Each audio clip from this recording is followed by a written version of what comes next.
우리 감사원장께서는 언젠가부터 좀 핍박을 받는다. 제2의 윤석열이다. 이런 평가도 있기 때문에 제가 여쭤보는 겁니다. 저한테 답변을 해야 될 사항이니까. 네, 답변이 어렵기 때문에. 말씀하셨는데 핍박하고 전혀 그렇게 생각하고 있지 않습니다. 네, 그러니까 그냥 본연의 일을 하신다. 예, 본연의 일을 할 뿐이다. 정부와 여당이 자신들의 요구를 들어주지 않는다고 감사기구의 수장을 핍박하고 공격하는 것은 결코 다시 반복돼서는 안 된다는 것이 저의 입장입니다. 감사원이 이 중요한 사안을 균형 있게 다뤄달라는 그러한 염려의 표현이다라는 것으로 받아들였습니다. 전혀 핍박이나 압력으로 생각하지도 않았고 그러한 것이 저희들의 결정에 어떤 영향을 미친 바도 없다는 점을 분명히 말씀드립니다. 자, 그런가 하면 여당에서는 감사원의 감사에 문제가 있는 것 아니냐라는 의견도 나왔습니다. 들어보시죠.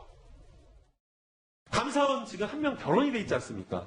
감사위원 역할이 매우 중요한데 결혼이 된 채로 이 심의에 참여하지 않은 채로 아주 이 중요한 월성 1호기 조기 폐쇄 감사에 결론을 내리다 보니까 국민의 한 사람으로서 그 결론을 제가 믿을 수 있을지 그런 부분이 걱정이 되는 겁니다. 감사 과정에서 이제 무슨 해당 감사상에 뭐 문제가 있다고 해서 사무처에서 의견을 올릴 때 과반수 의원이 동의가 있어야지 통과됩니다. 한 명의 결혼은 무조건 반대 의견과 마찬가지입니다. 한 명이 결혼됐기 때문에 이게 감사 결과에 문제가 있다는 것은 저는 동의하기 어렵습니다. 최종 문안이 일부 뭐 자꾸 수정에 문제가 있으면 하루 이틀 늦어질 수 있겠습니다만은 늦어도 월요일까지는 저희들이 처리할 문안이 확정될 것으로 보여지고요. 빠르면 월요일, 늦어도 화요일 정도에는 특별한 사정이 없으면 공개가 가능할 것으로 예상하고 있습니다.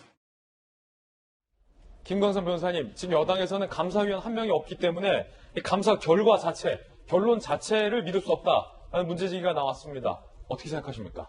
거기에 대해서 굉장히 법적으로 잘 받아쳤잖아요. 그러니까 결혼이 되면 사실 과반수를 얻어야 하는데, 그러면 한 명이 결혼이 되면 이게 반대 의견이 되다 보니까 오히려 감사 결과를 하는 데 있어서는 반대 의견이 처리되기 때문에 별 문제가 없다, 이제 그런 취지예요. 그래서 아마 그 김남국 의원이 조금 공부를 좀 더 하고 나와야 하지 않나 싶은 생각이 좀 들고요. 예. 그런데 제가 볼 때는 여당 의원들의 어떤 법사위 질문을 보면 감사 결과가 현 정부의 정책과 반대로 나올 거라고 생각을 하고 있는 것처럼 보입니다. 그래서 감사 결과를 좀 알고 있는 건지 아니면 이게 외부로 이제 흘러나갔는지 모르겠어요.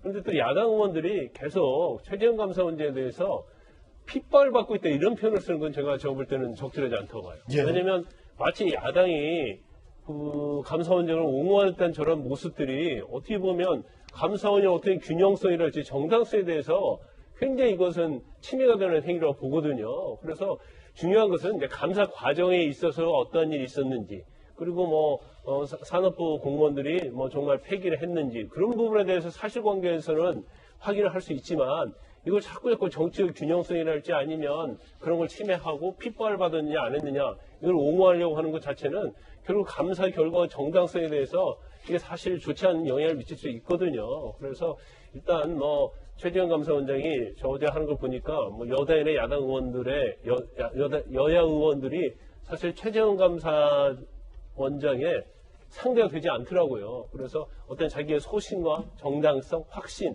이런 걸 대답하는 걸 보면 이번 감사원 결과 보고서를 보면 상당히 균형성 있고 뭐 정당하게 이루어졌을 거라고 저는 뭐 제 개인적 생각으로 추측을 해봅니다. 예, 김광선 변호사님의 개인 결과였고요, 의견이었고요. 감사원의 감사 결과가 나오면 그때 자세히 보도를 해드리겠고요. 최재형 감사원장이 산업부 공무원들에 대해서 폭로를 한 만큼 산업부 차원의 반론과 해명이 나오면 그때 그 입장도 상세하게 함께 보도를 해드리겠습니다.